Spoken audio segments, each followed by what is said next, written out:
আসসালামু আলাইকুম।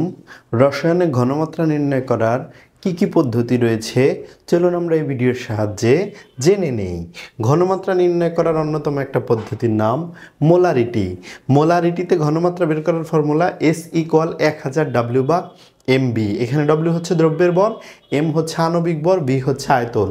B এর একক হবে মিলিলিটারে, W এর একক হবে গ্রাম এককে, আর M এর তো আণবিক ভরের কোনো একক নেই।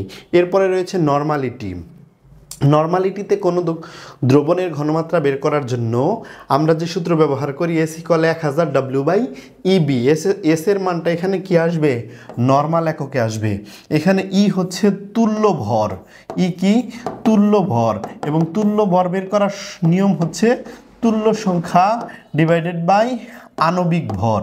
আর অ্যাসিডের তুল্য সংখ্যা হয় তার হাইড্রোজেন আয়নের সংখ্যা, ক্ষারের তুল্য ভর হয় তার হাইড্রক্সিল আয়নের সংখ্যা, লবণের তুল্য সংখ্যা হয় লবণে ধনাত্মক আয়নের সংখ্যা, জারকের তুল্য সংখ্যা জারণ মান, বিজারকের তুল্য সংখ্যা বিজারণ মান। এরপরে মোলালিটি।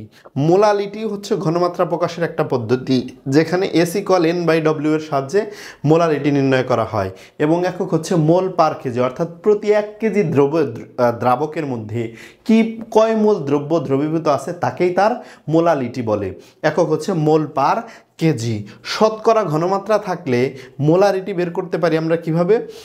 ডাব্লিউ এই শতকরার মান, পার্সেন্টেজের মান ইন্টু 10 ডিভাইডেড বাই এম অর্থাৎ আণবিক ভর। এবং যদি ইফ W/MB অর্থাৎ পার্সেন্টেজের মানটা যদি W/B তে থাকে, B/B এরকম পার্সেন্টেজের ঘনমাত্রাও থাকতে পারে। এরপরে পিপিএমে যদি পিপিএম ঘনমাত্রা বের করতে চাই তাহলে মোলারিটি আণবিক ভর ইন্টু 10³ করতে হবে। আবার পিপিএম থেকে মোলারিটি বানানোর নিয়ম হচ্ছে পিপিএম এর মান রে এম আর 10³ দ্বারা ভাগ করতে হবে। এই হচ্ছে আমরা রসায়নে ঘনমাত্রা এই সকল পদ্ধতিতে প্রকাশ করে থাকি। আশা করি সবাই বুঝতে পেরেছো। ভালো থাকো, সুস্থ থাকো। আসসালামু আলাইকুম।